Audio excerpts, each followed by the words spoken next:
I turned on the TV to check if any of the channels were back up.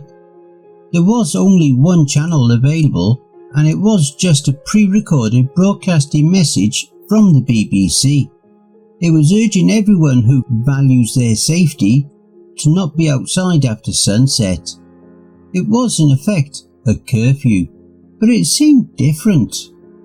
It was an optional curfew.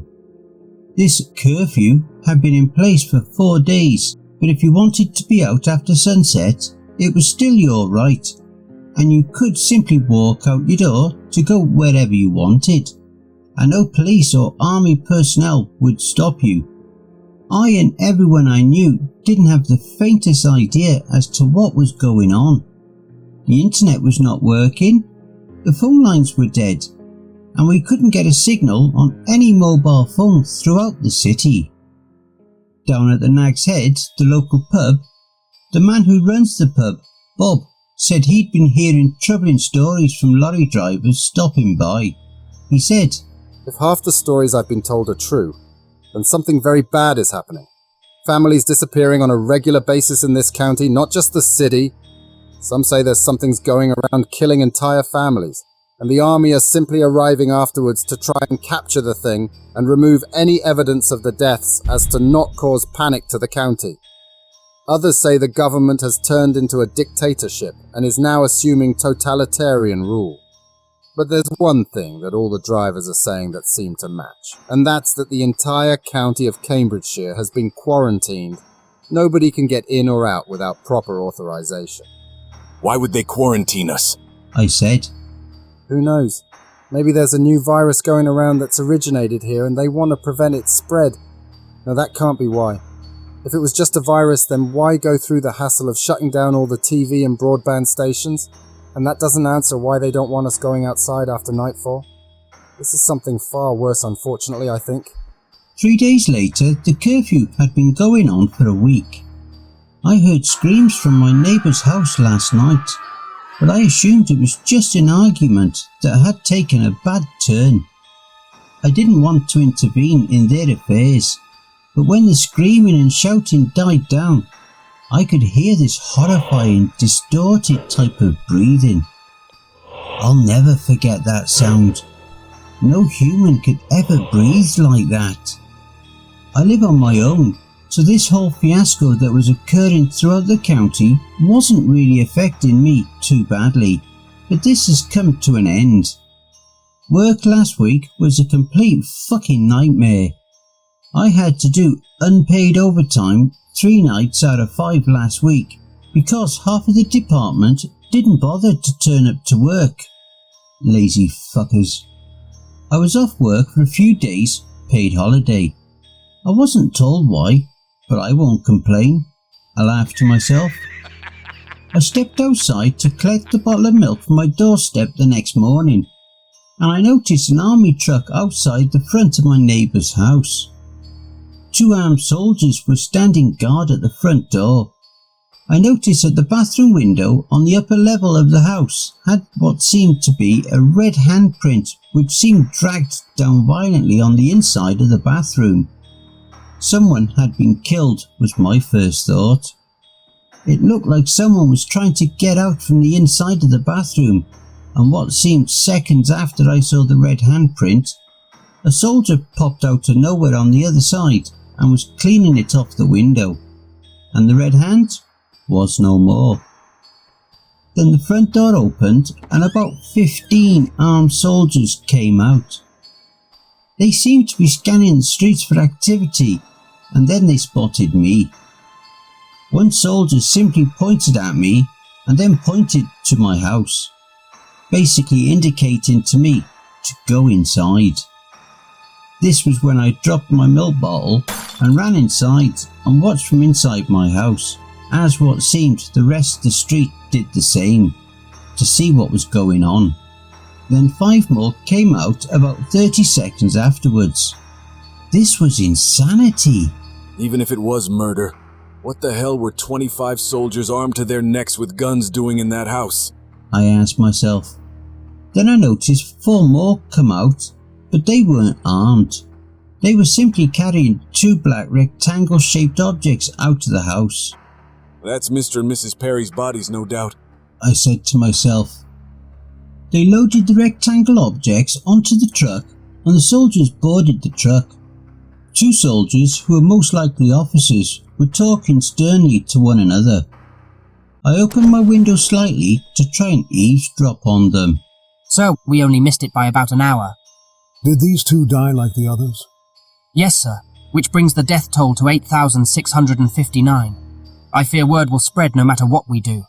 We need to warn the public and tell them we can't find this thing. It only comes out at night. 15,000 infantry, 150 tanks, 35 helicopters and 10 UAVs have been searching for a week and found nothing. The Prime Minister will be asking questions and will be in deep shit, sir. The man who seemed to be in charge took a sigh and looked to be holding back tears. Very well. Restore television to the county, but keep internet and broadband blocked for now. If word gets out, then the whole world will be in panic. Tell the BBC to make a home defence preparation broadcast to the local population at necessary times. They'll need to be warned. Yes, sir. They then boarded the truck and were gone. What the fuck? I whispered. What the fuck is happening? This wasn't any virus or military takeover. Something is in this county, in this city, and that's the reason for the family's disappearances. That officer said that thing had killed 8,000 people. It was only now that I realised the seriousness of everything. How could something kill 8,000 people and have the whole country searching for it and still not be caught? I now refused to leave the house. I had enough supplies to last me a month anyway. Surely it would all be over by then. Then the TV went from its pre-recorded broadcast to an unusual live recording. The newswoman said, "There is an unknown person or thing that is terrorising the city of Peterborough, and civilians living in this city should be noted that all shops and public services are closed, and that everyone should avoid going outside their home at any time of the day, unless absolutely essential. For your own safety, gather necessary supplies and board up all your windows, lock your doors and block any place that anything can get in. This is an emergency. Stay tuned for further announcements." I honestly didn't know where to start. She said not to go outside at all. Does that mean that the thing these people are talking about comes out during the day also? My heart suddenly stopped for a few seconds. Next door, that thing. It was next door to me. That breathing. I knew it. No human could ever breathe like that, and I was right. If that thing was only a few meters away from me, roughly 10 hours ago, it might still be in the area. It was 6:49 PM, so nightfall was only an hour away. I needed to secure my house. I went outside in the back garden shed to gather the necessary tools to board the windows. In my back garden you can see for miles of the countryside.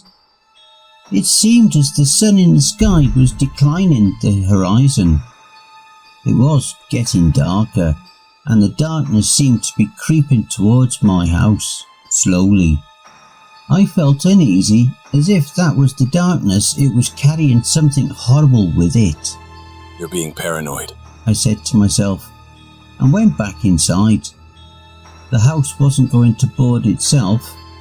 I started at the upper half of the house, which took about 30 minutes. It was nearly 7:30 PM, and it was a lot darker than it usually was at this time. Never mind. The upper half was secured, so now it was time for the downstairs windows to be boarded. I started with the front side of the house first, as if that thing was going to come. It'd probably come through the front door. Manners and all, I joked to myself to loosen the silent tension. Now for the back of the house, which consisted of 2 windows and a back door. The 2 windows were done easily enough, and now time to confirm my safety for the night. The back door, which I was only too eager to do, seeing as it was practically pitch black outside. as I hammered the final wooden plank sealing the door. Out of a moment of self-pride, facing the sealed door, I said, "Now nothing can get in."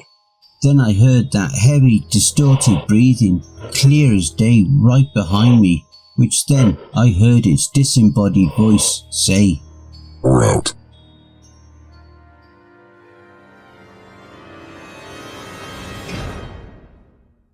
And I hope you enjoy the blooper reel. I didn't want to intervene. So this whole fiasco that was occurring throughout the county was really affecting me too bad. Because half of the department I didn't was what seemed the rest. I felt uneasy as if that I heard its disembodied voice say,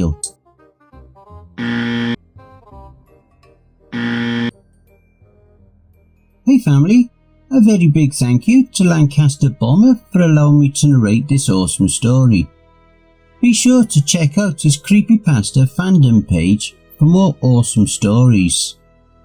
If you would like to support us and make a donation, I'd be very much appreciative. I do have PayPal and a Buy Me a Coffee account. You can also follow us. All my socials and all my other links are contained within the Linktree link below. Take care everyone, and I hope you all have a wonderful and peaceful night. And don't forget, where fear is, happiness is not.